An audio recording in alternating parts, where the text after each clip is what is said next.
Seja bem-vindo de novo a este acerto de contas. Analisamos agora a venda do Novo Banco e Ana Graça Ramundos, depois de, na primeira parte, termos olhado, e são duas empresas que têm estado, não pelos melhores motivos, muito relacionadas, não necessariamente o Novo Banco, mas o já extinto, ou quase extinto BES, mas 17 interessados foram as propostas que recebeu, ou o número de propostas que recebeu o Banco de Portugal para a compra, ou pelo menos manifestações de interesse para a compra do Novo Banco.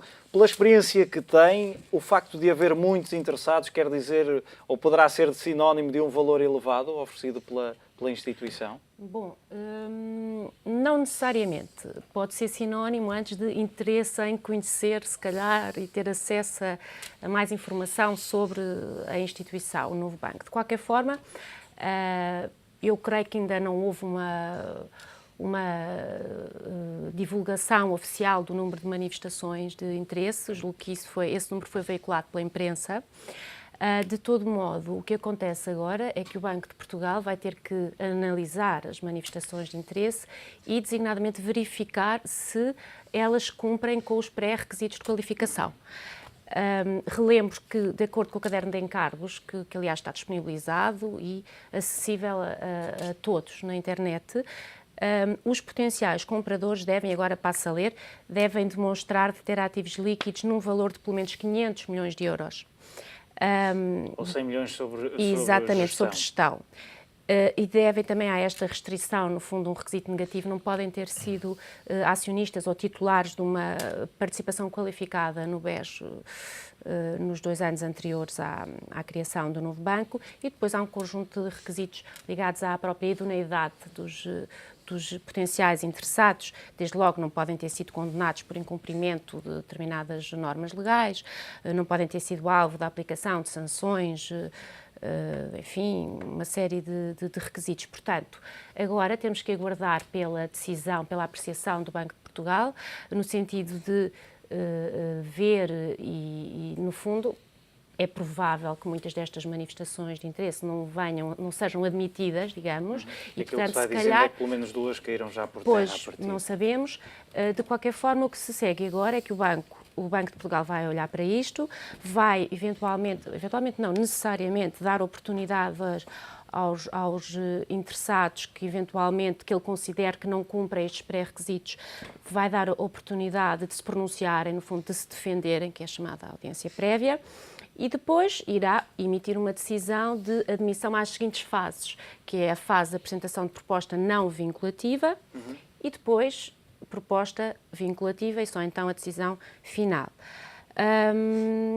Basicamente, no fundo, temos 17, destas 17, não sei quantas seguirão em frente. Muito bem, professor, e a pergunta que eu diria que é para pelo menos $1 milhão ou de euros é se, depois de concluídas todas estas etapas que a Ana Graça Ramundos acabou de explicar e de explicitar, se vamos conseguir chegar àquele valor que foi colocado na nova instituição, no novo banco. Infelizmente, não sei se essa pergunta vale assim tantos milhões quanto isso, não é? Porque, enfim, salvo se houver realmente algo muito, muito novo, diferente, que venha a acontecer e também, em última instância, com as verdadeiras condições finais das propostas, de facto é um número muito ambicioso. Ou seja, eu diria que era um sucesso enorme vender-se por qualquer valor próximo daquilo que foi lá injetado na prática pelo Fundo de Resolução. Agora, eu penso que há aqui algumas reflexões importantes sobre este processo. Primeiro, é claramente muito positivo a manifestação de interesse de 17 entidades, ou seja, independentemente que alguns disseram mesmo que não há qualquer vínculo, digamos, não há qualquer compromisso para além de dizer que há um interesse, mesmo assim, penso que 17 é um bom número. Lembra-se que tinham fechado o dia com 5, e depois já fora de horas aparecem na prática mais 12 candidatos. Portanto, esse parte é positivo. Segundo, é interessante pensar o interesse, qual o perfil dos interessados. E, à partida, eu vejo 2 grupos de potenciais interessados. Um, claramente, desde a primeira hora existe, é alguém tipo BPI e Santander. Portanto, banca. banca que o interesse é sobretudo uma cota de mercado e provavelmente a razão última da aquisição não sei sequer se é muito positiva em termos finais. Temos de estar a falar de reestruturações, fecho de balcões, obviamente, há cargos e postos exatamente, redundantes. obviamente. Portanto, é algo complicado, mas percebe-se da lógica de Santander e BPI, estamos a falar de cota de mercado e por esta via, enfim, claramente que há aqui um competidor, digamos assim, que na prática acaba por desaparecer, obrigando a reestruturação. O segundo perfil, e eu penso que, não sei se está se apresentou proposta ou não, mas falou-se muito, o próprio falou na altura, que era alguém do género do BBVA, que várias tentativas de ter cota de mercado em Portugal e que nunca conseguiram, para trás e para a frente, para trás e para a frente. E, portanto, esta poderia ser uma alternativa interessante para alguém tipo BBVA, se efetivamente continuar interessado no mercado português, embora aparentemente o BBVA terá feito um interesse inicial e depois terá, digamos, recuado. E depois, terceiro grupo, e tem a ver com, talvez, uma questão principal, é onde é que há capital para este tipo de projetos.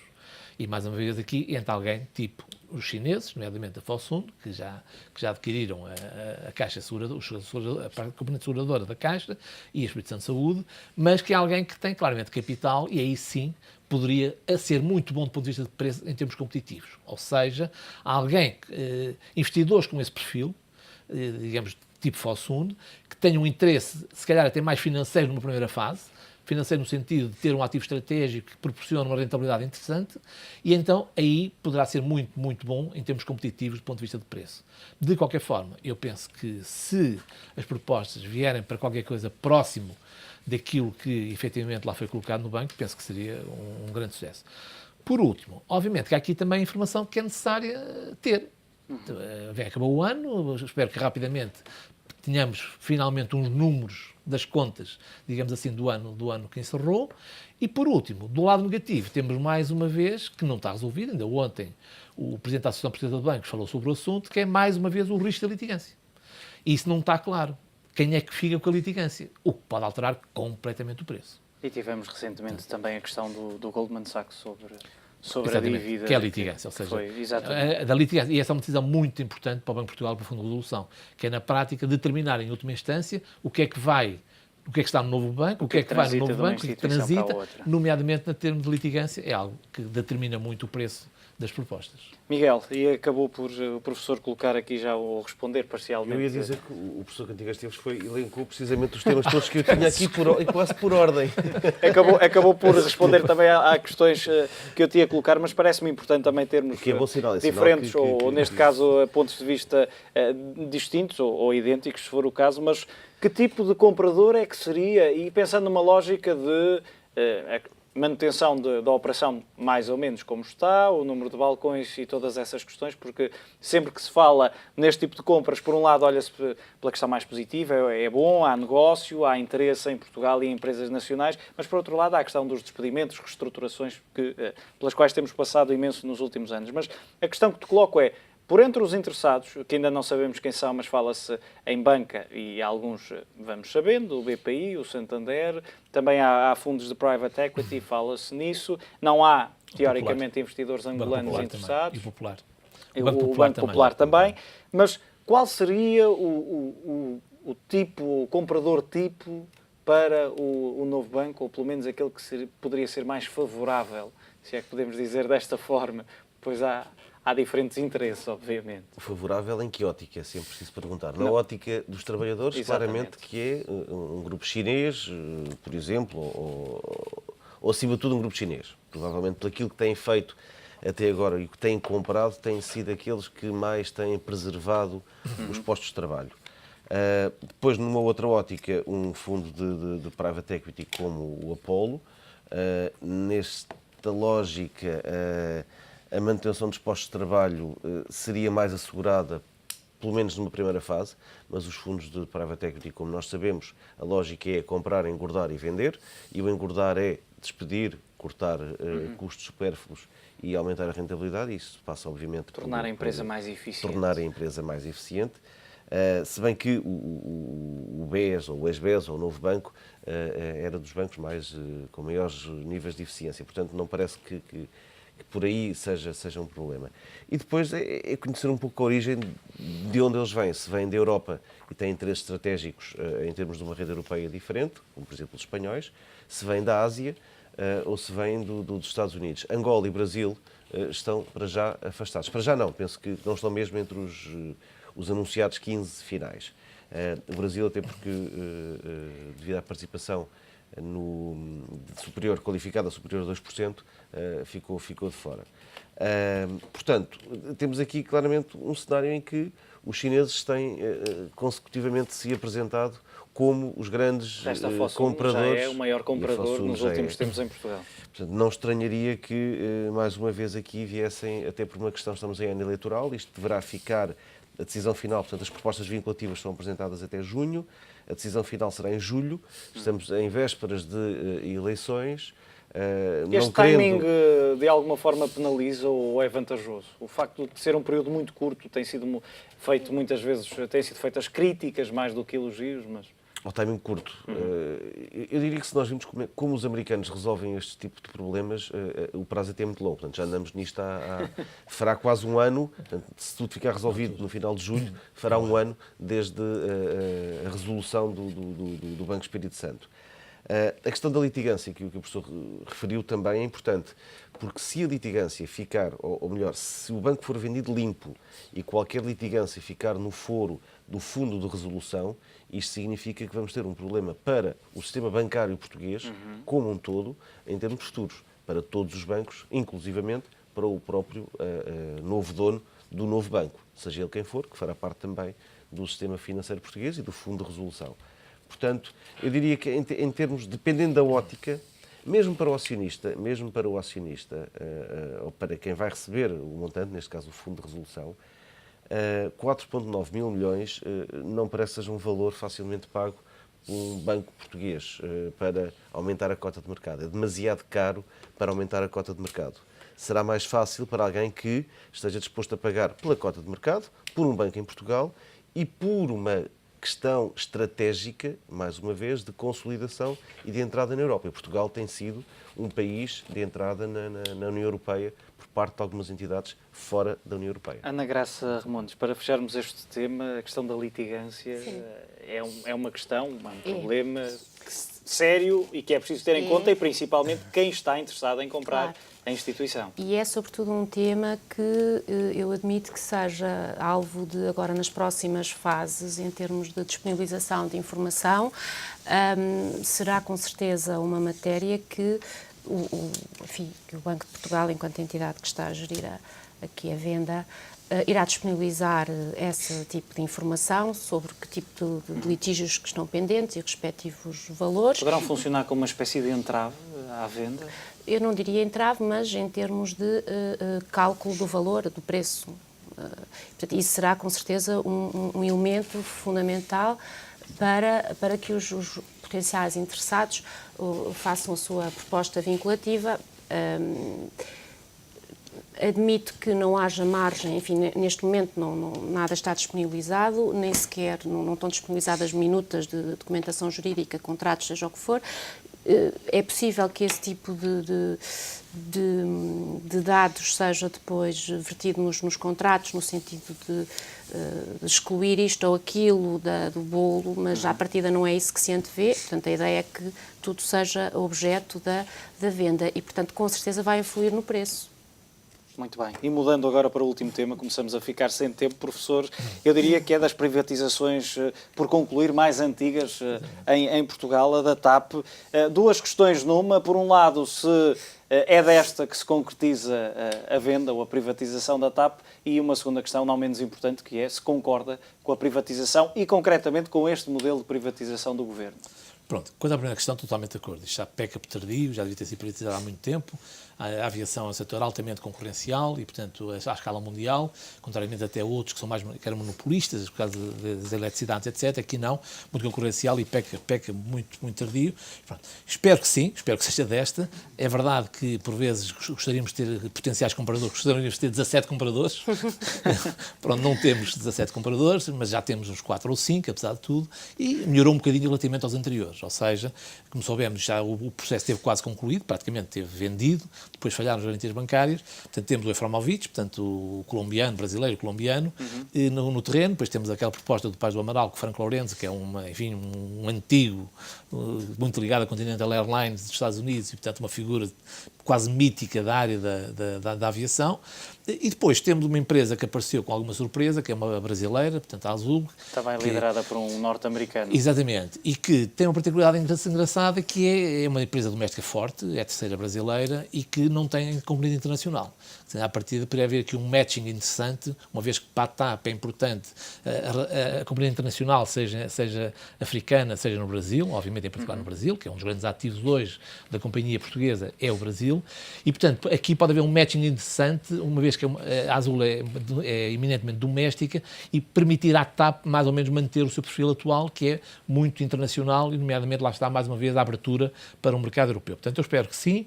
Que é essa questão que também se tem falado muito, é manter o perfil atual e, essencialmente, manter o hub em Exatamente, Lisboa. manter o hub e, obviamente, o tal triângulo, não é? Brasil, África e Europa, naturalmente, mas, sobretudo, estas duas linhas mantê-los, e penso que uma companhia do género da Azul poderá permitir essa liderança da TAP nas escalas internacionais e consolidando Portugal, Lisboa como hub internacional. Mas vamos ver, eu ainda quero acreditar, sendo otimista, que ainda aparecerão outros interessados para, eventualmente, o processo ser mais competitivo. Quanto a questão do timing também. O timing, pronto, agora mais uma vez esta questão eleitoral, só que isto peca por tardio, portanto eu do meu ponto de vista isto já devia estar resolvido há muito tempo. Mais rápido, melhor. Não faz sentido, a empresa precisa se renovar, é preciso injetar capital, temos todos estes problemas regulamentares com a União Europeia, é um problema que se arrasta, já está cansado e portanto eu acho que realmente é resolver. E convém lembrar que havia pelo menos um grande consenso em torno do tema, parece que agora está um bocadinho mais limitado. Última questão, e aqui, enfim, obviamente é uma questão mais própria, mais pessoal, e não concordo muito com o modelo. Eu sei que era muito difícil, é um desafio muito grande, mas eu continuo a pensar que o melhor processo para este tipo de projetos é através do mercado de capitais, é através da Bolsa. Sei que seria um desafio, mas o mercado de capitais existe para lhe pedir exigência, para pedir desafios. Eu acho que seria muito interessante ver esta empresa a ser privatizada através do mercado de capitais e não em modelo de venda direta. Mas isso é uma opinião pessoal. Miguel Gomes da Silva, o professor andou a ver as minhas questões deste programa e a questão que te coloco é precisamente essa. Por que não seguir o exemplo do CTT? Aliás, nós falávamos há pouco antes de entrar aqui para o estúdio, precisamente que se nós olharmos para o CTT, se bem que, sendo um setor diferente, obviamente, tendo uma questão da dívida também. Uma questão de dívida diferente, um balanço diferente, se olharmos para o sucesso que foram os CTT, acho que poderíamos, pelo menos como ponto de partida, usá-lo como exemplo para a TAP. A TAP tem dois grandes problemas, apenas, meramente. Operacionalmente é viável, a empresa é rentável, a operação da TAP SA é rentável, gerou 34 milhões de euros de lucros o ano passado, 34 milhões de euros de resultados líquidos, a TAP SA. O problema reside no Brasil. A operação do Brasil, da TAP Manutenção e Engineering, gera prejuízos anuais na casa dos 60 milhões de euros, consomem completamente toda e qualquer empresa viável no ramo da aviação com esta dimensão. Portanto, a reestruturação da empresa é necessária.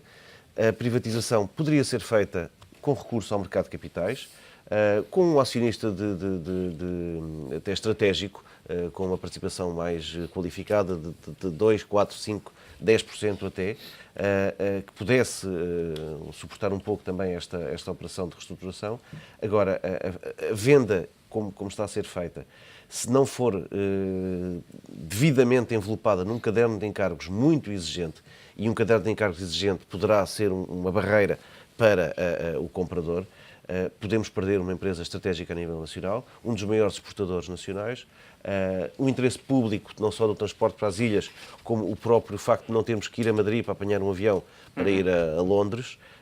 Há uma série de questões aqui que se levantam. Portanto, estes dois problemas, um deles é a questão do Brasil, o outro é financeiro.